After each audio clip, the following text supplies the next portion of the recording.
ሰላም ጤና ይስጥልን ውድ የሀገሬ ቴሌቪዥን ተመልካቾች እንደምን አላችሁ? ከሀገሬ ቴሌቪዥን ሀገሬ ትንታኔ መሰናዳችን ጀምሯል። ሙሴ ከበደ ከባልደረባዬ ገብርኤል ታደሰ ጋር በአንድ ዓለም አቀፍ ርዕሰ ጉዳይ ላይ እንወያይ ስቱዲዮ ተገኝተናል። እናንተም እስከ ፍጻሜ ድረስ አብራችሁን ዝለቁ። በፋርስ ባህረ ሰላጤ የኢራንና እንዲሁም የአሜሪካ ፍጥጫ ከፍተኛ የሚባል ደረጃ ላይ ደርሷል። እንዲሁም ወታደራዊ ዝግጅቱን ተጧጥፎ የቀጠለበት ሁኔታ እየተመለከትን እንገኛለን። በዲፕሎማሲው መስክ ደግሞ ሁለቱም በተለይ ድርድር እንዲካሄድ አረንጓዴ መብራትን ስለማብራታቸው እየተነገረ ይገኛል። በሚቀጥሉት ጥቂት ቀናቶችም ደግሞ ወደ ድርድር ጠረጴዛ መጥተው በዋናነት ደግሞ የኒውክሌር ጦር መሳሪያ የተመለከተ ድርድር ለማካሄድ ስምምነት ላይ መድረሳቸው እየተሰማ ይገኛል። በእነዚህ ጉዳዮች ላይ ቆይታ እናደርጋለን። ከሌ እንደምን አለ?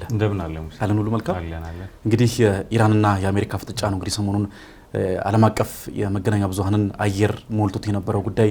እንግዲህ እንደምታውቀው ኢራንና አሜሪካ ከዚህ ቀደም በተለይ በሰኔ ወር ላይ የተካሄደውን የ12 ቀናት በዋናነት ደግሞ ከእስራኤል ጋር የነበረውን ጦርነት ጋር በተያያዘ አሜሪካም እዛ ጦርነት ላይ ተሳትፋ የነበረውን ፍጥጫ እናስታውሳለን። ከዛ በኋላ ደግሞ በዋናነት እንግዲህ በኢራን የውስጥ አመጽ ጋር እንዲሁ በተያያዘም አሜሪካ እጇን ለማስገባት ደፋ ቀና ስትል እንደነበረና አሳቻን ሰዓት እየተጠባበቀች እንደነበረም ሲነገር ነበረ። ከዛ ባለፈ ደግሞ እንግዲህ ኒኮላስ ማዱሮ ላይ የቬኔዙዌላ ፕሬዚዳንት ላይ ያደረጉትን ተመሳሳይ ነገር ደግሞ በኢራን በአያቶላ አሊ ካሚል ላይ ያደርጋሉ የሚሉ ስጋቶችም እንዲሁም በከፍተኛ ሁኔታ አንዣበው ነበረ። እነዚህ ሁሉ ነገሮች ደግሞ እያሉ ወታደራዊ ዝግጅቱ ደግሞ የበለጠ ደግሞ ተዋጥፎ መቀጠሉ እንዲሁም ግዙፍ የተባሉ የአሜሪካ የጦር መርከቦች እንዲሁም በዓለም ላይ ደግሞ ግዙፍ የተባለችውም ዩኤስኤስ አብርሃም ሊንከን የጦር መርከብም እንዲሁ ከሷን ደግሞ ካጀቡ በርካታ እንግዲህ የጦር መርከቦች ጋር እንዲሁ ወደ ፋርስ ባህረ ሰላጤ ወደ ኢራን ማቅናቷን ተከትሎም እንዲሁም ፍጥጫው የበለጠ ተጋግሎ የነበረበት ሁኔታ ተመልክተናልና እንግዲህ አሁን ደግሞ ምን አይነት ደግሞ ነገሮች እየተሰሙ ይገኛሉ? የድርድር አየር መጥቷል። ሁለቱም ወገኖች ደግሞ እንዲሁም ድርድር እንዲካሄድ አረንጓዴ መብራትን ሰጥቷል። ይህ ደግሞ በተወሰነ መልኩ የተስፋን ጭላንጭል ያሳየን ሆኖ ተመልክተናል። ምናልባት እንደው ቀዳሚ አድርገን የምንወያየው የአሜሪካና የኢራን ሰሞንኛ ፍጥጫ መነሻው ምንድን ነበረ? ምን ያህልስ ድረስ ደግሞ ደርሷል ፍጥጫው የሚለውን ነገር መግቢያ እናድርገው። ያ በሁለቱ ሀገራት መካከል ያለውን ፍጥጫ ስንመለከት ምናልባት ከሰሞኑ የመጣ አይደለም። እንግዲህ የ12 ቀናቱን ከእስራኤል ጋር የነበረው ጦርነት አሜሪካ በቀጥታ ስትሳተፍ ተመልክተናል። ግን ከዛ አስቀድሞም የነበረ ነው። በተደጋጋሚ ድርድሮች ተካሂደዋል በኢራንና አሜሪካ መካከል የኒኩለሩን በተመለከተ ማለት ነው። ኢራን ኒኩለር መሰረተ ልማት እየገነባች ነው፣ በዛ ደግሞ የኒኩለር ጦር መሳሪያን መታጠቅ ሂደት ላይ ነች የሚሉ ነገሮችን አነስተዋል እና በዛ ምክንያት ነው እንግዲህ አሁን ድረስ እዚህ ድረስ የተደረሰው ጦርነቱም። ባለፈውም በኢራን የኒኩለር ማብለያ ናታንዝን ጨምሮ የኒኩለር ማብለያ ጣቢያዎች ላይ አሜሪካ ጥቃት የፈጸመችውና ጥቃት ፈጽም ያለው ብትልም ያው ኢራን መከላከል መቻሏን አስታውቃ ነበር ከዚህ በፊት በነበረው በእስራኤል ጋር በነበረው ግጭት ማለት ነውና ያንን ስናስታውስ የሁለቱ ሀገራት አለመግባባትና ግጭት የመጣው አሁን አይደለም፣ በቅርብ ጊዜ አይደለም። ነገር ግን እድሎችን የመጠቀም ነገሮች ይታያሉ፣ ስፔሻሊ በአሜሪካ በኩል ማለት ነው። አሁንም በቅርብ የተመለከትነው በኢራን የታየውን ህዝባዊ እንቅስቃሴና ህዝባዊ አመጽን ተከትሎ አሜሪካ ይህንን እድል ተጠቅማ እንግዲህ ለዲሞክራሲ መቆርቆር ለሰዎች መብት መቆርቆር በሚለው መንገድ ነው እንግዲህ ወደ ኢራን በመግባትና የኢራንን የመንግስት ለውጥ ለማምጣት እንግዲህ በተንታኞችን በተደጋጋሚ ሲያነሱት ነበር። የአሜሪካ ፍላጎት በኢራን ውስጥ የመንግስት ለውጥን ማምጣት መቻል ነው የሚል ነገርን አነስተዋል። ምክንያቱም ለኒኩለር መሰረተ ልማት ግንባታው እንግዲህ ላለፉት 46 ዓመታት ከ1979 አብዮት በኋላ እንግዲህ ስልጣን ላይ የሚገኙት ናቸው አሁን ላይ ያሉትና ያ ስልጣን ላይ የሚገኘው ኃይል የኒኩለር መሰረተ ልማትን በመገንባት ረገድ እንግዲህ ከፍተኛ ደረጃ ላይ ደርሷል። ያንን ከስልጣን ላይ ያለ መንግስት ማስወጣትና ለአሜሪካ ቅርብ የሆነ አሜሪካ በምትፈልገው መንገድ ሊመራ የሚችል መንግስትን የማምጣት ፍላጎት እንዳላት ነው አሜሪካ እየተነገረ ያለው አሁን ላይ ማለት ነው። ያንን ውጤታማ ለማድረግና በዛ መንገድ የምትፈልገውን አይነት መንግስት ለማምጣት ቀጥታ ወታደራዊ ነገሮች እንደማያዋጡ ስትመለከት የተለያዩ ቴክኒኮችን ትጠቀማለች እና አንደኛው ቴክኒክ የነበረው ህዝባዊ አመጹን መጠቀም። ትራምፕን በተደጋጋሚ ማስፈራሪያ ሲሰጡ ነበርና ህዝቦቹ ላይ ጥቃት ማትፈጽሙ ከሆነ በቀጥታ እንገባለን የሚል አይነት ነገርን ሁሉ ሲሰጡ ነበር። እንግዲህ ያ ማለት ለህዝቦቹ አስበው ነው ወይስ አሜሪካ የምትፈልገውን ነገር ይህንን አጋጣሚ ተጠቅማ በተዘዋዋሪ ለማስፈጸም ነው የሚለው ነገር አለ። ተንታኞቹ እንደሚሉት ግን አሜሪካ የመንግስት ለውጥን ማምጣት ትፈልጋለች የሚል ነገርን አነስተዋል። ነገር ግን ወደ ኋላ መለስ ብለንም ስንመለከተው ላለፉት 42 ዓመታት ገደማ ነው እንግዲህ የአያቶላ መንግስት ስልጣን ላይ የሚገኘውና ይሄ መንግስት ስልጣን ላይ ሲገኝ ቀላል የሚባል መሰረትን አይደለም የገነባው በቀላሉ እንዲህ ልናፈርሰው የምንችለው አይነት መንግስት አይደለም የመንግስት ስርዓት አይደለም የተገነባውና ቀላል ይሆናል ተብሎ አይታሰብም ለዛም ነው መገዳደሮቹ በተደጋጋሚ እየሰማን የምንመለከተው እንግዲህ የህዝቦችን የነዋሪዎችን አመጽ ከኢኮኖሚ ጋር ተያይዞ ነው በዋናነት የኢራን ገንዘብ የመግዛት አቅሙ ከዶላር አንፃር በከፍተኛ ሁኔታ ተዳክመዋል የሚለውን ነገር መነሻ አድርገው ነው እንግዲህ ህዝባዊ አመጾች በከፍተኛ ሁኔታ ተጠቅልቀው የነበሩ አሁን ላይ እንኳን መቀዛቀዞች ታይተዋል የኢራን ባለስልጣናት በተደጋጋሚም ሲያነሱት ነበር ይህ ተቃውሞ ያው ህዝባዊ ተቃውሞ እንዳለ ሆኖ ነገር ግን ህዝባዊ ተቃውሞ እንዲቀጣጠልና እንዲጨምር መነሻ እያደረጉ ያሉት እና አሜሪካን ነው ተጠያቂ እያደረጉ ያሉትና በእነሱ ምክንያት የተነሳ ነው እንጂ የኢራን ህዝብ ይሄን ያክል አይደለም አይነት ነገር ነው እንግዲህ በኢራን በኩልም ሲነሳ የነበረው ያንን መነሻ ተደርጎ እንግዲህ በተደጋጋሚ ላለፉት ሳምንታት በሚባል ደረጃ በኢራንና በአሜሪካ መካከል በየቀኑ ለእያንዳንዱ ቃል እያንዳንዳቸው መመላለሶችን ማስፈራሪያዎችን ሲሰጡ ሰነባብተዋል እንግዲህ አያቶላህም በቀጥታ አያቶላ አሊ ካሚኒም እንግዲህ በቀጥታ የሚሰጧቸው ማስፈራሪያዎች አሉ ከዛ ባለፈ የጦር ጄኔራሎቻቸው የጦሩ አዛዦቻቸው ሁሉ የትኛውም አይነት አዛዦች ማስፈራሪያዎችን በተደጋጋሚ ጥቃት የሚፈጸም ከሆነ በአሜሪካ በኩል ለጥቃቱ የሚሰጠው ያጸፋ ምላሽ ከዚህ የከፋ ሊሆን ይችላል የሚል ነገርን አነስተዋል አያቶላ ካሚኒም ሪጂናል የሆነ ጦርነት ሊፈጠር ይችላል የሚል ማስፈራሪያን ሰጥተዋል ከዛ ባለፈ ደግሞ እንግዲህ የአሜሪካ የጦር ሰፈሮች ኢላማዎቻችን ናቸው የሚል ማስፈራሪያን ሲሰጡ ቆይተዋል እንግዲህ የአሜሪካ የጦር ሰፈሮች የሚገኙባቸው መካከለኛው ምስራቅ ሀገራት አሉና እነሱም ስጋት ውስጥ እንዲገቡ አድርጓቸዋል አሁን እነ ቱርክ ወደ አደራዳሪነት የመጡት አንደኛው ለራሳቸው ደህንነትም የሚል ስጋት ስላለባቸው ነው እንግዲህ የአሜሪካ የጦር ሰፈሮች ከሚገኙባቸው ሀገራት ሀገራቱ ለድርድር እንዲመጡ ግፊት እያደረጉ ይገኛሉ በከፍተኛ ደረጃ ምክንያቱም ሁለቱ ሀገራት ካላቸው አቅም አንፃር የሚፈጠረው ጦርነት ምን ይዞ ይመጣል የሚለው ቀላል ስላልሆነ ማለት ነው ያንን ከግምት ውስጥ በማስገባት አደራዳሪ አካላት በከፍተኛ ሁኔታ ለማደራደር ወዲያ ወዲህ እያሉ ያለበት ሁኔታ ነው የምንመለከተው ነገር ግን አጠቃላይ ባለው ሁኔታ ግን ባለፉት ሳምንታት ስፔሻሊ ስንመለከት ውጥረቱ በከፍተኛ ሁኔታ ትራምፕም የጦር መርከቦቻቸውን ወደዛ ማስጠጋታቸው ትላንትናም ትራምፕ ሲናገሩ ካሚኒ ሪጂናል የሆነ ጦርነት ይነሳል የሚለውን ነገር ማንሳታቸውን ተከትሎ ትራምፕም ተጠይቀው ነበር በምላሽ ደረጃ እንግዲህ በዓለም ላይ ትልቁ የሚባለው መርከባችን በእነሱ አካባቢ ነው ያለው ምን እንደሚፈጠር ማየት እንችላለን የሚል አይነት ነገር አነስተዋል ነገር ግን ጥሩ የሚባል ነገር ሊኖር እንደሚችል ተስፋ አድርጓል ከድርድር አንጻር ማለት ነው እንግዲህ ሁለቱ ሀገራት ከመዛዛት ዛቻዎችን በተደጋጋሚ አይተናል አሜሪካም ጦርነቱ የውስጥ ግጭቶችን ማታቆም ከሆነ ኢራን ጥቃት እንደምትፈጽም በተደጋጋሚ አሜሪካ ስትናገር ቆይታለች ኢራንም ደግሞ አሜሪካ ጥቃት የምትፈጽም ከሆነ የሚሰጠው ያጸፋ ምላሽ የከፋ ሊሆን እንደሚችል ተናግረዋል ከዛ ባለፈ የኢራን ባለስልጣናትን በተደጋጋሚ እንደሚናገሩት ኢራን ጦርነት የመጀመር ፍላጎት የላትም ጦርነት የምትጀምረው ሀገርም አትሆንም ነገር ግን ጦርነቱ ተጀምሮ ጥቃት የሚፈጸምብን ከሆነ ግን ለዛ የምንሰጠው ምላሽ የከፋ ይሆናል የሚል ነገርን አነስተዋል ማለት ነው እነዚህ ነገሮች በሪጅኑ በመካከለኛው ምስራቅ ቀጠና ውስጥ ያለውን ሁኔታ እንዲካረር አድርጎታል የቀጠናው አባል ሀገራትም ደግሞ ስጋት ውስጥ እንዲገቡ ስጋቱን ለማብረድም ደግሞ ወደ ድርድር እንዲመጡ ያደረጋቸው ሁኔታዎች ናቸው እንግዲህ ባለፉት ሳምንታት የተፈጠሩት የፋርስና የፐርሺያ ስልጣኔ ማዕከል የነበረችው ኢራን ከዛ ባለፈ በስነ ጽሁፍም እንዲሁም በጣም ብዙ ገጣሚዎችን ባለቂኖችን አበርክታለች ልክ እንደነ ሩሚ ኦማር ሀያም አይነት ደግሞ ባለቂኖችን ለዓለም ያበረከተች በስነ ጽሁፍ ብቻም አይደለም በተለያዩ ደግሞ አልባሳት እንዲሁም የተለያዩ ደግሞ አሁን ልክ እንደ መጋረጃ ምንጣፍ አይነት ደግሞ ምርቶችን ለዓለም በስፋት የምታቀርብ አገር ነች ኢራን ከዛ ባለፈ እንግዲህ ህዝቦቿ መልካም ምድሯ አጠቃላይ ደግሞ ሀገሪቷ ካላትም ደግሞ በስልጣኔ ደረጃ ታሪክ አንፃር አሁን ያላት በፖለቲካው መድረክ ደግሞ ያላት ስም ይህንን የሚያሳይ ይህንን የሚገልጽ አይደለም ይህንን የሚያጠለሽ ሆኖ ደግሞ ተመልክተናል ባለፉት በርካታ አስርተ ዓመታት በነበረው የጦርነትና አጠቃላይ የቀጠናዊ ውጥረት ጋር በተያያዘ ማለት ነው አሁን ደግሞ ሰሞነኛው ደግሞ ያለው ክስተት የበለጠ ይህንን የሚያፋፍም ሆኖ ነው የተመለከትነው በተለይ ኢራን ውስጥ የተከሰተው ውስጥ ያመጽ በርካታ ዜጎች እንዲገደሉ መንስኤ የሆነ ነው በቅርቡም የኢራን መንግስት ወደ 3000 የሚጠጉ ሰዎችን ስም ይፋ አድርጓል ይህ ማለት እንግዲህ ያመነው ብቻ ከ5000 በላይ ናቸው በተለያዩ ደግሞ ምዕራባውያን ሚዲያዎች ደግሞ የሚዘገበው ቁጥሩ ከዚያም በእጅጉ እንደሚልቅ እየተሰማ ይገኛል ይህ በራሱ የፈጠረው ትልቅ ቀውስ አለ ኢራን ውስጥ እንግዲህ ኢራን ልክ እንደነ ሊቢያ ልክ እንደነ የመን በተለይ በ2011 በአረብ ሀገራትና በተለያዩ ሰሜን አፍሪካ ሀገራት የተከሰተውን የጸደይ አብዮት ወይም የአረብ አብዮት ልክ እንደዛ ሁሉ ኢራንም ላይ ይህ ነገር ሊከሰት ይችላል የሚለው ስጋት የበለጠ አጉልቶ ያሳየ ነበር እንግዲህ አሜሪካ ሌሎችም ደግሞ እንዲሁ የኢራንን መንግስት ለመገልበጥ እንግዲህ ያለሙ የነበሩ ወይም ደግሞ ይህንን ግብ አድርገው ሲንቀሳቀሱ የነበሩት ሌሎችም ደግሞ ሀገራት እንዲሁ ይህንን ነገር ሰፍ ብለው ሲጠብቁ ነበረ። ነገር ግን እድሉን ለመጠቀም ማለት ነው። በተለይ እንግዲህ ከዚህ ቀደምም የእስራኤሉ ጠቅላይ ሚኒስትር ቤንያሚን ኔታንያሁ ይህንን በግልጽ ብለዋል። በተለይ የኢራን ህዝብ እንዲወጣ ወደ አደባባይ መንግስቱ እንዲቃወም እና ይህንን መንግስቱ እንዲገረስስ በጣም ከፍተኛ ግፊት ያደርጉ ነበረ። በፋርስ ቋንቋ እንዲሁ በተደጋጋሚ ይህንን መልእክት ሲያስተላልፉ ነበረ። በአሜሪካን በኩል እንዲሁ ይኸው ነገር ሲገለጽ ነበረ። ይህ ብቻም አይደለም።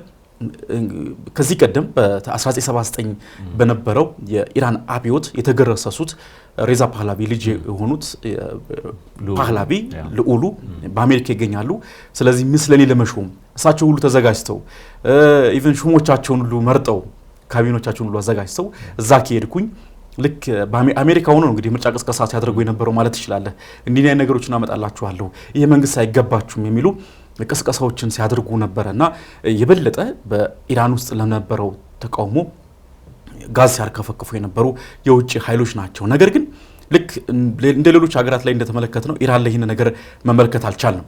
እንግዲህ ኢራቅም ላይ እንዲሁ በተመሳሳይ መልኩ ነው አይደል አሜሪካ ጥቃት ስትፈጽም የነበረው ዋነኛው ሽፋን ዲሞክራሲ ማምጣት፣ የህዝቡን ጥቅም ማስጠበቅ የሚሉ ምክንያቶች ተሰጥተው ነበረ። በሊቢያ ተመሳሳይ መልኩ፣ በሶሪያ እንዲሁ በተለያዩ ሀገራት ላይ ያን ነገር የተመለከትነው። ኢራን ግን በኢራን የነበረው ወታደራዊ አቅም ግን ይህንን ነገር ማሳካት አልቻለም። በርግጥ ውስጥ አመጹን የቀለበሰበት መንገድ በብዙ መልኩ በተለይ በዓለም አቀፍ መድረክ ላይ ተቃውሞዎችና ትችቶችን አዝንቦበታል። የአውሮፓ ህብረትም እንዲሁ በዋናነት እንግዲህ ይህንን አመጽ ይቀለብስ የነበረውን የእስላማዊ አብዮታዊ ጥበቃ ኃይልን በአሸባሪነት ፈርጆታል። ሌሎችም ሀገራት እንዲሁም በግልጽ አውግዘውታል። ይሁንና ግን የበለጠ ሰፕረስ አድርጎ ተቃውሞን ሀገረ መንግስቱን ከማስቀጠል አኳያ አሁንም ደግሞ ያሉ የሚመጡ የውጭ ጫናዎችን ከማከላከል አኳያ ደግሞ እንግዲህ የራሱን አስተዋጽኦ አበርክቷል ማለት እንችላለን። ከዚሁ ጋር አያይዘን የምናነሳው አሁንም ይኸው ኃይል በዚሁ በሆርሙዝ ወሽመጥ ላይ ያካሄደው ትልቅ የባህር ልምምድ ነው።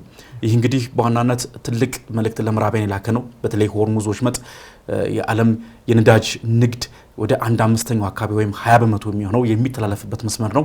በዚህ መስመር ላይ በተለይ በጣም ይሄ ቾክ ፖይንት ነው የሚባለው የዓለም የንግድ መስመር ቾክ ፖይንት ወይም በጣም ጠባብ መስመር ነው። በተለይ ኦማንና ኢራን በሚዋሰኑበት ድንበር ላይ ወደ 33 ኪሎ ሜትር ወይም ደግሞ 21 ማይል ገደማ ብቻ ስፋት ያለው ነው። በጣም ጠባብ ነው። ምናልባት እንደውም ልክ አብርሃም ሊንከን ቅድም ስንላቸው የነበሩ በጣም ግዙፍ የተባሉ የአሜሪካ መርከቦች ሁሉ አያሳልፍም። በተለይ ከአባሪዎቻቸው ጋር አንድ ላይ በዛ ወሽመጥ ማሳለፍ እንኳን አይችልም። ይህን ያህል ጠባብ ነው አካባቢ። ስለዚህ ኢራን ወደፊት ልትጠቃ የምትችል ከሆነ ወደ በኋላ መስፋት እናነሳዋለን። የምትዘጋው መስመር ይህን ነው። ስለዚህ በዚህ አካባቢ ላይ ወታደራዊ ልምምድን ማካሄድ አሁን ላይ የነበረውን ያለውን ወታደራዊ ፍጥጫ ምን ያህል ከፍ አድርጎት እንደነበረ ተመልክተናል። ኢራን እንግዲህ በጣም ሰፊ የተባለ የባህር ላይ ልምምድን እንዲሁም ሚሳኤሎችን በመጠቀም ወታደራዊ ልምምድ አካሄዳለች። ከሷ ባለፈ ደግሞ እንዲሁ ከኢራን ወታደራዊ ልምምድ በኋላ ደግሞ አሜሪካና እስራኤል በተመሳሳይ መልኩ በቀይ ባህር ላይ እንዲሁ የጦር መርከቦችን በመጠቀም የባህር ላይ ልምምድ አድርገዋል። የባህር ሰርጓጅ መርከቦችን የአየር ላይ እንዲሁም የባህርንም በመጠቀም በየብስ ላይ እንዲሁ ጥቃት ሊፈጽሙ የሚችሉ የጦር መርከቦችን በመጠቀም ነው የባህር ላይ ልምምድ ያካሄዱት። ይህ እንግዲህ አሁን ላይ ያለው ወቅታዊ ወታደራዊ ፍጥጫው ነው። ከዛ ባለፈ እንግዲህ በሁለቱም በኩል የሚደረገው ወታደራዊ ዝግጅትም እንዲሁ ተጣጥፎ ቀጥሏል። በተለይ እንግዲህ ኢራን እንደሚታወቀው በርካታ ማዕቀቦች ተጥለውባታል። እነዚህ ማዕቀቦች ተከትለው የጦር መሳሪያዎችን ማስገባት አትችልም በገፍ። ስለዚህ ያላት አማራጭ ምንድነው? በባለሙያዎቿ በሳይንቲስቶቿ በመታገዝ የራሷን የሆነ የጦር መሳሪያ ማምረት ነው። ያ እንግዲህ የተለያዩ ሚሳኤሎች እንድትታጠቅም አስችሏታል። ፋሂድ፣ ፈታህ እያለን ብዙ መጥራት እንችላለን። ኢቨን ሩሲያ እና ሌሎችም አገራት እነዚህን ድሮኖችና ሚሳኤሎች በመጠቀም አሁን ላይ ለሚያካሂዷቸው ጦርነቶች እየተጠቀሙባቸው እንዳሉ በስፋት እየተዘገበ ይገኛል። አሁን ላይ ቁጥር 1 የሚሳኤል አምራች ማለት ትችላለ። ወይም በጣም በስፋት እንግዲህ ከቱርክ ቀጥሎ በስፋት ድሮኖችን በማምረትና ወደ ተለያዩ ሀገራትን በመላክ የስሟ እየተጠቀሰ ይገኛል። በህገወጥ መልኩም ቢሆን በይፋም ባይሆንም ማለት ነው። ስለዚህ አሁንም ያንን የበለጠ አጠናክራ ቀጥላለች። ከዛ ባለፈ ደግሞ ሚሳኤሎችም እንዲሁ የሚነሱ ናቸው። ልክ በተለይ በሰኔ ወር የተደረገው ጦርነትን ተከትሎ ሚሳኤሎቿ ወድመዋል፣ የኒኩለር ማብላያዎቿ ወድመዋል የሚል ነገሮች ሲነሱ ነበረ። ከዛ በኋላ ግን ኢራን አልወደሙብኝም በሚል የበለጠ ደግሞ መገንባትም ችላለች፣ የበለጠ ደግሞ እያስፋፋች ቀጥላለች ማለት ነው። ስለዚህ ምናልባት እንግዲህ ወደፊት ጦርነቶች የሚነሱ ከሆነ እነዚህ ጦር መሳሪያዎች ሊሟሹ የሚችሉበት እድል ሰፊ ነው ማለት እንችላለን። ምናልባት ኢራንን ከሌሎች ሀገራት ለየት የሚያደርጋት ማዕቀቡ በሁለት አይነት መንገድ ልንመለከተው እንችላለን። አንደኛው ኢኮኖሚውን የሀገሪቱን ኢኮኖሚ ከማድቀቅ አንጻር ከፍተኛ የሆነ ሚናን ተጫውቷል። ለህዝቡ ወደ ሰልፍ ለመውጣት ምክንያት የነበረው ሀገሪቱ ላይ የተጣሉት ተደጋጋሚ ማዕቀቦች ናቸው በተለያየ መንገድ። ከዛ ባለፈ ግን በሌላ በፖዚቲቭ ሳይዱ ስንመለከተው ግን ኢራን የራሷን የጦር መሳሪያዎች እንድታበለጽግ እድሉን ሰጥቷታል። አማራጭ የላትም ከሌሎች ሀገራት የመግዛትና የማግኘት። ሌሎች ሀገራት ከአሜሪካ ጋር ግጭትን አይፈልጉም፣ ወይም ማዕቀቡን ከጣሉ አካላት ጋር ግጭት ውስጥ መግባት ስለማይፈልጉ ለኢራን መሳሪያዎችን መሸጥ አይፈልጉም። ስለዚህ ኢራን የነበራት ብቸኛ አማራጭ መሳሪያዎቿን በራሷ ኃይል መገንባት መቻል ነውና በከፍተኛ ደረጃ በሚሳኤል ቴክኖሎጂ እንግዲህ በከፍተኛ ደረጃ ታመርታለች፣ በከፍተኛ በሚባል ደረጃ እነዛን ነገሮች ማምረት መቻሏ ለረጅም ጊዜ ጦርነቶች የመዘጋጀት አቅሟን በራሷ አቅም እንድትገነባ አድርጓታል። ምንም እንኳን በእስራኤል እና ኢራን የ12 ቀናቱ ጊዜ ከፍተኛ የሆነ ሚሳኤል ወድሞባታል ቢባልም እንኳን በራሷ አቅም መገንባቷ መጀመሪያውኑ ድጋሚ መልሶ ለመገንባት የሚያስችላትን አቅም ሰጥቷታል። ምናልባት ከሌሎች ሀገራት የተገዙ ቢሆን ኖሮ የመግዛት ሂደቶች ሌላ ወጪ ነበር በተጨማሪ ደረጃ የሚያመጡባት። አሁን ግን በራስ የተገነቡ መሆናቸው መልሰው ለመገንባት ከፍተኛ አቅምን ሰጥቷቸዋል።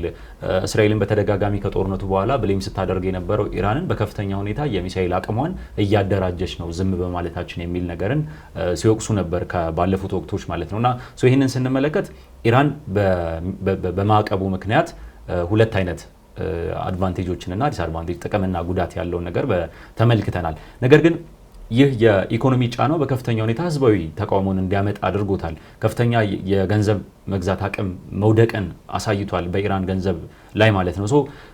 ወደ ድርድር እንዲመጡ ሊያደርጋቸው ከሚችሉ አንደኛው ምክንያትም ይሄ ነው ተብሎ ይታሰባል። እንግዲህ ትራምፕ አሁን ወደ ድርድር እንዲመጡ የተለያዩ ሀሳቦች እየቀረቡ ነው። በኢራን በኩልም ተቀባይነትን እያገኙ ያሉ የድርድር ሀሳቦች አሉ። እንግዲህ እንደተለመደው ቱርክ ነች በአደራዳሪነት የምትታወቀው። ይሄንንም ለመምራት እንግዲህ ወደፊት መጣለች ቱርክ ማለት ነው። እንግዲህ ትራምፕ በአድቫንቴጅነት የሚጠቀሙት የተጣሉ ማዕቀቦችን ከማንሳት አንጻር ኢራን ኢኮኖሚዋን ከማስተካከል አንጻር ያለባት ጫና ከፍተኛ የሚባል ደረጃ ነው። ምንም እንኳን በመሳሪያና በሚሊታሪ አቅሟ ከፍተኛ ደረጃ ላይ ደርሳለች መገንባት ትችላለች ብንልም እንኳን የኢኮኖሚው ጫና ግን ሚሊታሪውን ምንም ነው ሊያደርገው የሚችለው። ኢኮኖሚዋ በከፍተኛ ደረጃ የወደቀውን ወይም ደግሞ የገንዘብ የመግዛት አቅም በከፍተኛ ደረጃ ስለወደቀ ያንን ለማስተካከል የዓለም አቀፍ ገበያ ውስጥ መሳተፍ አለባት። በከፍተኛ ሁኔታ ትራንዛክሽኖቹ ሊኖሩ ይገባል በዓለም ኢኮኖሚ ውስጥ ተሳትፏን በማሳደግ ማለት ነው። ለዚህ ደግሞ ማዕቀቦቹ መነሳት መቻል አለባቸው ነው። ትራምፕ ደግሞ ማዕቀቦቹን ለማንሳት እንግዲህ ትራምፕ በአሜሪካ ደረጃ የተጣሉትም በሌሎች የተጣሉትም ማዕቀቦች እንዲነሱ ከተፈለገ ደግሞ ትራምፕ የሚፈልጉት አንደኛውና ዋነኛው ነገር ኢራን ኒኩለር ማበልጸጓን እንድታቆም የኒኩለር መሳሪያ ግንባታ ሊያደርሳት የሚችለውን ማበልጸጓን እንድታቆም የሚል ጥያቄ ነው እንግዲህ ትራምፕ የሚያቀርቡላቸው። አሁን ላይ ግልጽ ያልሆነው ነገር ምንድን ነው?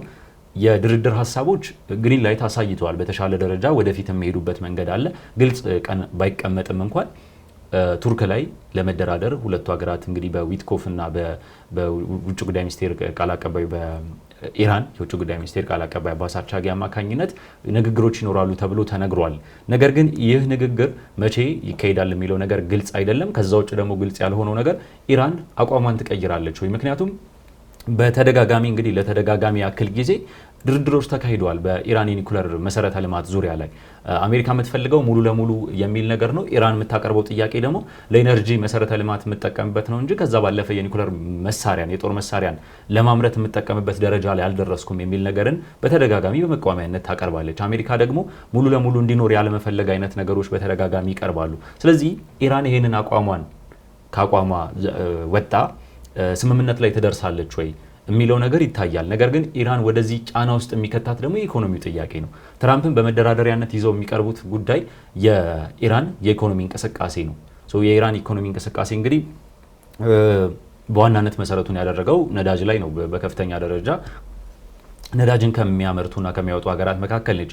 ነገር ግን የኢኮኖሚ ማዕቀቦቹ በከፍተኛ ደረጃ ያንን በፈለገችው ደረጃ እንዳታቀርብና እንዳትሸጥ ስለሚያደርጓት እነዛን ነገሮች በመደራደሪያነት አቅርበው ትራምፕ የኒኩለር መርሃ ግብሯን ኢራን ልታቆም ትችላለች ወይስ በከፍተኛ ደረጃ እንድትቀንስ የሚያደርጋትን ስምምነት ውስጥ ትገባለች የሚለው ነገር የሚታይ ይሆናል። ነገር ግን አሁን ባለው ሁኔታ ትራምፕም ኢራንም የኢራን ፕሬዚዳንት ማሱድ ፔዚሽኪያንም እንደገለጹት ግሪን ላይት አሳይተዋል። መቀጠል እንችላለን፣ መደራደር እንችላለን የሚል ለውጭ ጉዳይ ሚኒስቴሮቻቸው ትዕዛዝን እንደሰጡ በኢራን በኩል ተነግሯል። በአሜሪካ በኩል እንግዲህ በተደጋጋሚ ትራምፕም ሲናገሩ የነበረው ነገር ነው። ወደ ድርድር እንዲመጡና የኢራን የኒኩለር መርሃ ግብርና መሰረተ ልማት እንዲቆም የሚፈልጉት ነገር አለ። ያንን የመፈለጋቸው ማረጋገጫ ደግሞ በእስራኤልና ኢራን የ12 ቀናት ጦርነት ጊዜ ጥቃት ለመፈጸም በቀጥታ ተሳትፎ ስለነበራት አሜሪካ ማለት ነው። ከዛ አንጻር እንግዲህ በቀጣዮቹ ቀናቶች ውስጥ የምንመለከት ይሆናል። ስፔሲፊካሊ በዚህ ቀን ነው ውይይቱ የሚካሄድ ወይም ድርድሩ የሚካሄደው አልተባለም። ነገር ግን መቼ ይካሄዳል የሚለው ነገር ባይታወቅም ኢራን የኒኩለር መሰረተ ልማቷን ለማቆም አሜሪካ ደግሞ እንድታቆም ለመጠየቅ ኢራንን ከዛ ባለፈ ደግሞ የኢኮኖሚ ነፃነቷ እንዲፈቀድላትና በዓለም ኢኮኖሚ ተሳትፎ ላይ እንዲኖራት የሚያደርገው ስምምነት ወደ ጋራ የሚያመጣቸው ነገር ይሆናል ወይስ አይሆንም የሚለው ነገር እንግዲህ በቀጣዮቹ ቀናት የምንመለከተው ይሆናል።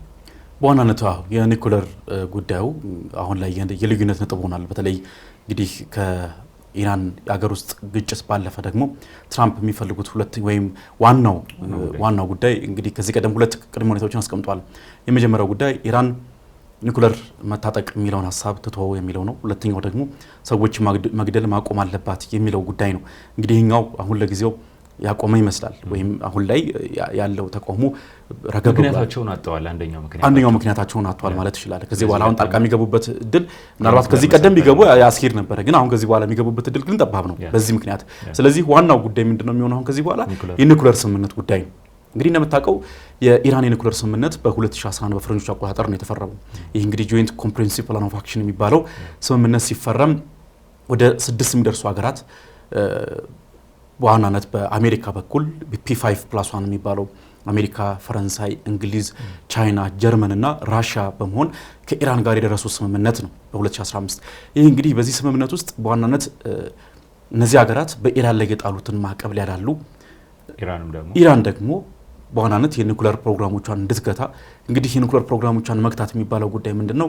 በዋናነት የዩራኒየም ማበልጸግ ሂደቶችን መግታት፣ ቴክኖሎጂዎችን መግታት፣ ባለሙያዎችን ስልጠና እንዲህ አይነት ያሉ ሂደቶችን ቀስ በቀስ ማዳከምና ማቀዝቀዝ ነው። ወይም ደግሞ ባጭሩ ምን ማለት ነው? ኒኩለር የምትታጠቅበትን ጊዜ ማስረዘም እንደማለት ነው። ስለዚህ ይህንን ተስማምታ ስምምነቱን ፈርማ በዛ ግን ተንቀሳቀሰች ነበረ። ከዛ በኋላ ግን 2016 ላይ ዶናልድ ትራምፕ ወደ ስልጣን ከመጡ በኋላ ብዙም ሳይቆዩ በሁለተኛው ዓመት 2018 ፈረንጆች አቆጣጠር ይህን ስምምነት በይፋ በራሳቸው ፈቃደኝነት ከስምምነቱ ጥለው ወጥተዋል። ዋና የነበራቸው ምክንያት ምንድነው? እንግዲህ ከሳቸው በፊት የነበሩ ፕሬዚዳንቶች በተለያየ ጊዜ እንደሚያደርጉት ደካማ ናቸው፣ ይህንን ማስፈጸም አልቻሉም፣ ዝም ብሎ ለይስሙላ ነው ስምምነቱ ያለው እንጂ ኢራን ኒኩለር አቅሟን የበለጠ ያሳደገች ነው ያለችው፣ ስምምነቱ ፋይዳ ቢስ ነው በሚል ከስምምነቱ መውጣት ችለዋል። ከዛ በኋላ እንግዲህ አሁን ደግሞ ወደ ኒኩለር ስምምነቱ ትመለስ የሚል ነገር ደግሞ እሳቸው እንግዲህ በድጋሚ ይህን ነገር ያነሱ ይገኛሉ። እንግዲህ አሁን ላይ ያኔ ከስምምነቱ ወይም ትራምፕ ስምምነቱን ሲያፈርሱት በ2018 ኢራን ከነበረችበት የኒኩለር ማበልጸግ ሂደት አሁን ላይ በጣም በብዙ ልቃ ትገኛለች። ያ ማለት እንደውም በስፋት እየወጡ ያሉ መረጃዎች የሚያሳዩት ምንድነው ወደ 10 የኒኩለር ቦምቦችን ሊያመርት የሚችልን የዩራኒየም አቅምን አግኝታለች የሚል ነገር በስፋት እየተገለጸ ይገኛል። ይሄ እንግዲህ በዓለም አቀፉ የአቶሚክ ኤነርጂ ኤጀንሲ በኩል በይፋ ባይረጋገጥም አሁንም እሱ በእርግጥ ጥርጣሬዎች ወይም ስጋቶች አሉት።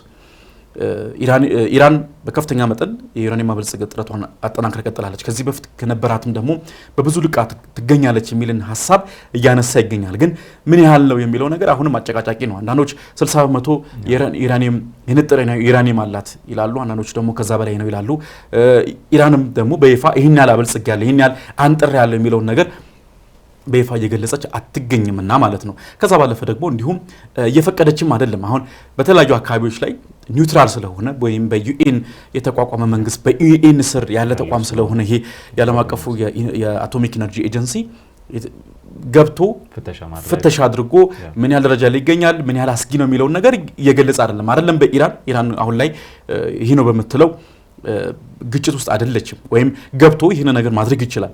በሩሲያ ዩክሬን ጦርነት እንኳን እንደዛ ድብልቅልቅ ባለ ጦርነት ውስጥ እንኳን ገብቶ በተለያዩ በዩክሬን ውስጥ በሚገኙ የኒውክሌር ማብላያ ጣቢያዎች ላይ ገብቶ ምን ያህል ፍተሻ ሲያደርግ እንደነበረና የነበረውን ስጋትነት ሲገልጽ እንደነበረ እናስታውሳለን። ሰሞኑንም ከዘለንስኪ ጋር እንዲሁ ውይይት አድርጓል አይደለ አንቶን የተቋሙ ግሮሲ የተቋሙ ኃላፊ ማለት ነው። ስለዚህ አሁን ላይ ኢራን ይህንን ስምምነት ትቀበላለች ተብሎ አይጠበቅም። ወይም ደግሞ እንዲሁ በቀላሉ በተለይ በትራምፕ በኩል ሊመጣ የሚችለው ሀሳብ ግልጽ ነው።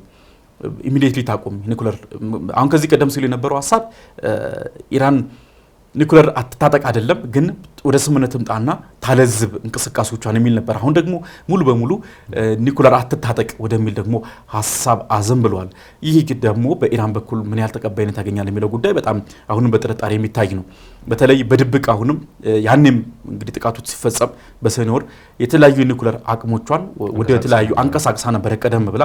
ስለዚህ በድብቅ የተለያዩ ዋሻዎች ላይ አስፈራ እንደነበርና አሁንም ሪቫይቭ ለማድረግ ወይም ደግሞ መልሶ ወደ ስራ ለማስገባትም ብዙም እንዳልተቸገረች በኢራን በኩል ሲገለጽ ነበር። ሌሎችም ደግሞ ኒውትራል የሆኑ መገናኛ ብዙሃንም ይህንን ነገር በይፋ ሲያስተጋቡት ቆይቷል ማለት ነው። ስለዚህ የድርድር ሂደቶች ምናልባት እንግዲህ ወደፊት የማይመጡ ከሆነ ኢራን ይህን ስምምነት የማትቀበል ከሆነ ደግሞ ዶናልድ ትራምፕ ያሉት ነገር አለ። እንግዲህ በተደጋጋሚ እንደሚሉት ገሃነም በር ይከፈታል የሚል አንድ ሀሳብ አላቸው። ይህ ማስፈራሪያ አሁንም ደግሞታል። በተለይ በጣም ከፍተኛ ሆነን ጥቃት በኢራን ላይ እንፈጽማለን የሚል ተደጋጋሚ የሆነን ዛቻ አሁንም አሰምቷል። ምናልባት እንግዲህ ትራምፕ ወይ ሁለቱ ወገኖች ወደ ስምምነት የማይመጡ ከሆነና ትራምፕ ደግሞ ቃላቸውን የሚፈጽሙ ከሆነ እና ጥቃት የሚፈጽሙ ከሆነ ምን አይነት ነገሮች ይጠበቃሉ የሚለው ጉዳይ አሁንም ብዙ የምንወያይበት ጉዳይ ነው። በተለይ በኢራን ላይ ጥቃት የሚፈጽም ከሆነ ኢራንም ደግሞ ቀደም ብላ ጥቃት የምትፈጽምም ከሆነ በጣም ብዙ መካከለኛው ምስራቅን ወደ አልታሰበ ወደ እርስ በርስ ግጭት ሊያመራ የሚችል እንደሆነና አያቶላህ አሊ ካሚኒም ለመጀመሪያ ጊዜ በተለይ ፍጥጫው የበለጠ ከመጣ በኋላ አንድ ንግግር አድርገዋል። እሳቸውም እንግዲህ ያሉት ምንድነው ቀጠናዊ ጦርነትን ሊቀሰቀስ ይችላል አሜሪካ የምትፈጽም የትኛውም አይነት ጥቃት የሚል ሀሳብ ሰንዝረዋል። ይህ እንግዲህ ያለ ምክንያት የተሰጠ አይደለም። በተለይ ቅድም ስታነሳው እንደነበረው በጣም በርካታ የጦር ቤዞች ወደ 6-7 የሚጠጉ የጦር ቤዞች በመካከለኛው ምስራቅ አላት። በኢራን ቅርብ የሆኑትን ብቻ ነው እንግዲህ 6-7 የተባሉት። በዋናነት እንግዲህ ግዙፍ የተባለው በኳታር የሚገኘው አልኡዴድ የጦር ሰፈር ከዚህ ቀደም ጥቃት በኢራን ጥቃት ተፈጽሞበት ነበር። በዚህ ቀላል የሚባል ጉዳት አይደለም የደረሰበት። ወዲያው ነው በዚህ በአልኡዴድ የጦር ሰፈር ላይ ጥቃት ከደረሰ በኋላ ነው በማግስቱ እንግዲህ ጦርነቱ እንዲረግብ የተደረገውና ወደ ስምምነት እንዲመጡ የተደረገው። ስለዚህ አሁንም እንዲሁ በቀላሉ ይታለፋል ተብሎ አይጠበቅም። የኢራን የጦር ጀነራሎችም ይህንን ሀሳብ በተመሳሳይ መልኩ ያስተጋቡ ይገኛሉ። ልክ ከዚህ ቀደም ጦርነቱ እንደተቋጨው ወደ በትዊተር ወይም እንግዲህ ትራምፕ የሚያዘወትሩት የራሳቸው የትሩስ ሶሻል ገጽ ላይ መጥተው በቃ ጦርነቱ ተቋጭቷል ወደ ተኩስ አቁም መተናል ብቻ በሚል አይደለም የሚቋጨው የሚል ነገር አስረግጠው እየተናገሩ ይገኛሉ። ይሄ ማለት እንግዲህ ኢራን ያላት የራሷ የሆነ የጦር አቅም አለ። ልትፈጽሙ የምትችለው ውድመት ይታወቃል ወይም ጉዳት ይታወቃል። ከዛ ባለፈ ደግሞ በተኪ ኃይሎቿ አማካኝነት ደግሞ ልትፈጽማቸው የሚችሏቸው ኃይሎች እንዳሉ ይታወቃል። ይሄ እንግዲህ በግልጽም ብለውታል።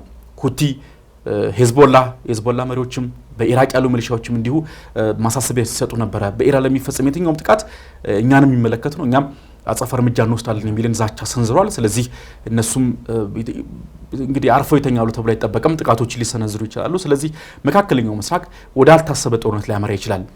ከዚህ ጋር ያይዘን የምናነሳው የተለያዩ ሀገራትም ተመሳሳይ ሀሳብ ሰንዝረዋል። ዩኤኢ የተባበሩት አረብ ኤሚሬትስ እንዲሁ ይህን ሀሳብ በኢራን ላይ ጥቃት እንዳይሰነዘር ካሳሰቡ ቀዳሚ ሀገራት መካከል አንዷ ነች። ኳታር፣ ሳውዲ አረቢያ፣ ሌሎችም ሀገራት እንዲሁ እሳቱ እንግዲህ እነሱንም የሚለበልብ ከመሆኑ ጋር በተያያዘ እንግዲህ አሜሪካ ከጥቃቱ እንድትቆጠብ አሳስበዋል። በዛ ምክንያት እንዲሁ እንግዲህ እስካሁንም ጥቃት ያልተፈጸመበት ዋነኛው ምክንያትም ይሄው ነው ተብሎ እየተነሳ ይገኛል። ሁለቱ ሀገራት ካላቸው ግዙፍ አቅም አንጻር ጥቃቶቹ እንደ ተራ ጥቃት የምንመለከታቸው አይደሉም። ሁለቱም ከፍተኛ ደረጃ የታጠቁ በከፍተኛ ደረጃ አቅም ያላቸው በከፍተኛ ደረጃ ከፍተኛ ተጽዕኖን መፍጠር የሚችሉ ሀገራት ናቸውና እንዲሁ ቀላል የሚባል ጥቃት አይደለም። አሜሪካ ምናልባት ቀድማ ጥቃቱ የምትፈጽም ከሆነ ምክንያቱም ይሄንን የምንለው ትራምፕ ናቸው ስለማጥቃት ማስፈራሪያ ሲሰጡ ምን ሰማው በተደጋጋሚ በኢራን በኩል ቅድም እንዳልነው ቀድሞ ጥቃት የመፈጸም ሀሳቡ የለንም፣ ጥቃት ከተፈጸመብን ግን ምላሽ እንሰጣለን የሚል ነገር ነው በተደጋጋሚ ምን ሰማው። ያው ትራምፕ ናቸው እንደዚህ ማታደርጉ ከሆነ ጥቃት እርምጃ እንወስዳለን የሚሉት ማለት ነው። ከዛ አንጻር ምናልባት ትራምፕ ቀድመው እርምጃ የሚወስዱ ከሆነ ምን አይነት ነገሮች ይፈጠራሉ የሚለው ነው ስንመለከት እንዳነሳው ነው። አክሲስ ኦፍ ሬዚስታንስ የሚባል ከኢራን ድጋፍ ያገኛሉ በቀጥታ ተብለው የሚባሉ ቡድኖች አሉ። እነ ሁቲን መመልከት እንችላለን። ከዛ ባለፈ የነሱ ጥፋትን ተከትሎ የነሱን ጥቃት ተከትሎ እንግዲህ የአሜሪካን ጥቃት ተከትሎ የአክስ ኦፍ ሬዚስታንስ እንቅስቃሴ ቢጀምሩ ምን አይነት ነገሮች ይፈጠራሉ ስንል በአፍሪካ ቀንድ ያለውን ጨምሮ ያሉት የመርከብ እንቅስቃሴዎች ላይ ተጽዕኖ ከፍተኛ ነው የሚሆነው። በቀላሉ መንቀሳቀስ አይችሉ፣ ምክንያቱም በ12 ቀናቱ የእስራኤልና ኢራን ግጭት ራሱ የምናስታውሰው ስለሆነ ማለት ነው። ከዛ ባለፈ የሆርሙዙን በተደጋጋሚ ያነስተዋል ምን ያክል ለዓለም ኢኮኖሚ ምን ያክል ሚናን የሚጫወት መስመር እንደሆነ የቻይና የነዳጅ መስመር ራሱ በዛም የሚያልፍ መስመር ነው፣ አንደኛው ከኢራን የምታገኘውን ማለት ነውና ከፍተኛ የሆነ የነዳጅ እንቅስቃሴ ያለበት መስመር ነው። ኢራን ራሷን ችላ እንግዲህ አምራች ነች። ከዛ ባለፈ ደግሞ መስመሩ አለ ደግሞ የሆርሙዝ የሚባለው መስመር ምን ያክል የዓለምን ኢኮኖሚ ተሸክሞ ያለ በዚህኛው ዘርፍ ማለት ነው። ከዛ አንጻር ያንን መመልከት እንችላለን። ከዛ ባለፈ በሪዘርቭ ደረጃ የምናነሳት አሁንም ቬንዙዌላ ነች። ቬንዙዌላም ሌላ የነዳጅ አምራች ሀገር ችግር ውስጥ ነች። አሁንም ኢራን በተደጋጋሚ እንደዚህ አይነት ችግር ውስጥ ስትመጣ የዓለም ኢኮኖሚ ነዳጅ ላይ ነው መሰረቱ። የነዳጅ ዋጋ መጨመርና መቀነስ የትኛውንም የኢኮኖሚ እንቅስቃሴ ተጽዕኖ ያሳድራል በዓለም አቀፍ ደረጃ። አሁንም መዛዛታቸው ራሱን ተችሎ ዛቻ ላይ ብቻ መሆናቸው ተጽዕኖን እያየው ነው። በወርቅ ገበያው ላይ በነዳጅ ገበያው ላይ በከፍተኛ ደረጃ ተጽዕኖን እያሳደረ እንደሆነ በከፍተኛ ደረጃ እየተመለከት ነው። ከዛ ባለፈ እንግዲህ ይሄ ጥቃት ሲፈጸም ወዲያው ሀፕን ሊያደርጉ የሚችሉ ነገሮች ወዲያው ሊፈጠሩ የሚችሉ ነገሮች ናቸው እነዚህ በቀላሉ። ከዛ ባለፈ ግን ጥቃቶቹ ከፍተኛ ጥቃቶቹ እንግዲህ በሩሲያና ዩክሬን ያየነው ነው። ቀላል የሚባል ዓመታትን አልቆየም ያ ጦርነት እንግዲህ በሁለቱ ሀገራት መካከል። በእነዚህ ሀገራት መካከል ደግሞ ሌሎች ተሳታፊ ሀገራት ሊኖሩ ይችላሉ። በቀላሉ ሊበርድ የሚችል አይነት ጦርነትም አይደለም። የሚጠቀሟቸው የጦር መሳሪያዎችም ካሏቸው አቅም አንጻርም የሚጠቀሟቸው የጦር መሳሪያዎች ከፍተኛ የሆነ እልቂትን የሚያመጡ ግዙፍ የሚባሉ መሳሪያዎች ያሏቸው ሀገራት ናቸው። ከዛ አንጻር ስንመለከት መካከለኛው ምስራቅ በቀጥታ ተጎጂ ነው። በቀጥታ የወታደራዊ ጫናዎቹ በቀጥታ ጉዳት ይደርስባቸዋል። ለዛም ነው ቅድም እንዳነሳ ነው ሀገራቱ ለመስታረቅ እየተንቀሳቀሱ የሚገኙት ድርድር እንዲያደርጉ ጥረት እያደረጉ የሚገኙት ከጦርነቱ መጀመሩ ለነሱ ምን እንደሚያመጣባቸው ስለሚያውቁት ነው። ነገር ግን መካከለኛው ምስራቅ በቀጥታ ተጎጂ ይሆናል አለን እንጂ ሌሎች ሀገራትም በቀጥታ በሚባል ደረጃ ስፔሻሊ ኢኮኖሚካሊ በከፍተኛ ደረጃ ነው የሚጎዱት። ምክንያቱም የሩሲያና ዩክሬንን እናስታውሳለን። የስንዴ የሚያስገቡ ሀገራት ምን ያክል ተጽዕኖ ውስጥ እንደደረሰባቸው እናስታውሰው ነው። ኢራን ደግሞ እንግዲህ ዋናው ነዳጅ የሚባለውን ከማምረት አልፎ ደግሞ ሆርሙዝ የሚባለውን ሰርጥ እንግዲህ የምትቆጣጠር ሀገር ነች። በዛ አካባቢ ላይ ካሏት ጦር መሳሪያዎች አንጻር ሌሎች ነገሮችን ስንመለከት የዓለም ኢኮኖሚ ምን ሊያጋጥመው ይችላል ብለን ስናስብ ከፍተኛ የሆነ የንረትና የመንገዳገድ እንግዲህ የሚንገዳገዱ መንግስታት የመውደቅ እድሎችን ራሱ የሚያመጣ ነው። በቀጥታ የሌሎች ሀገራት መንግስታት እንዲወድቁ ሊያደርግ ይችላል። ምንም ጥያቄ የሌለው ነው። የነዳጅ ዋጋ መጨመር ኢኮኖሚውን ያናውጣል። የትኛውም ሀገር ላይ ኢኮኖሚው መናወጥ ደግሞ ህዝቡ እንዲነሳ ህዝቡ መንግስትን ኢኮኖሚውን አረጋጋልኝ የሚል ጥያቄን እንዲያነሳ ነው የሚያደርጉት ማለት ነው። አውሮፓው ሳይቀር በጣም ብዙ ተቃውሞ ሰልፎች ሲደረጉ በከፍተኛ ሁኔታ የምንመለከተው ዋጋ ግሽበትን በተመለከተ እንግዲህ አውሮፓ ችግሮቹ የከፉ ናቸው በከፍተኛ ደረጃ። እንግዲህ እንደዚህ አይነት ነገሮች ተፈጠሩ ማለት እንግዲህ ምን ሊመጣ እንደሚችል ግልጽ ነው። አሜሪካም ሆነ ኢራን ቀላል የሚባል አቅም ሳይሆን ያላቸው ግዙፍ አቅም ስላላቸው አንድ የሚያደርጓት ንግግራቸው ራሱ ምን ያክል ተጽዕኖ እንደምታመጣ እያየ ነው። የትራምፕ ንግግር የወርቅን ዋጋ ምን ያክል ሲጨምረው፣ የኢራንና የአሜሪካ መሳሪያዎቻቸውን ማቅረባቸው ወደ አካባቢው መጠጋታቸው ምን ያክል የነዳጅ ዋጋ ላይ ተጽዕኖ እንደሚያሳድር አይተናል። የነዳጅ ዋጋ ደግሞ የዓለም ኢኮኖሚን እንዴት እንደሚቆጣጠር እናያለን። ነዳጅ ምን ያክል ፓወር እንደሆነ እናውቃለን። ከዛ ተነስቶ ሌሎች መንግስታት ምን ያክል ተጽዕኖ ውስጥ እንደሚወድቁ ያውቃሉ። እንግዲህ ቀጥታ ተጽዕኖ ይደርስብናል ብለው የሚያስቡት የመካከለኛው ምስራቅ ሀገራት ደግሞ የድርድር ጥረትን እያደረጉ ነው። ምናልባት ድርድሮቹ በቀጣዮቹ ቀናቶች ውስጥ ምን ይፈጠራል የሚለውን ነገር እንግዲህ በቱርክ ይገናኛሉ አይገናኙ የመጀመሪያው ጥያቄ ነው። ከተገናኙ በኋላ ችግሮቻቸው መፍታት የሚያስችል ነገር ላይ ይደርሳሉ የሚለው ደግሞ ሌላ ጉዳይ ነው። አብረን የምንመለከተው ጉዳይ ይሆናል። ለዛሬ እንግዲህ በዚሁ እናብቃ። በቀጣይ ደግሞ የሚኖሩ መረጃዎችን በተለያዩ የሀገሬ ትንታኔ መሰናዶቻችንና እንዲሁም አጠቃላይ ደግሞ የሀገሬ ቴሌቪዥን የዜና ሽፋን የምንሰጠው ይሆናል። ለውድ ተመልካቾቻችን የምናደርስላቸው ይሆናል።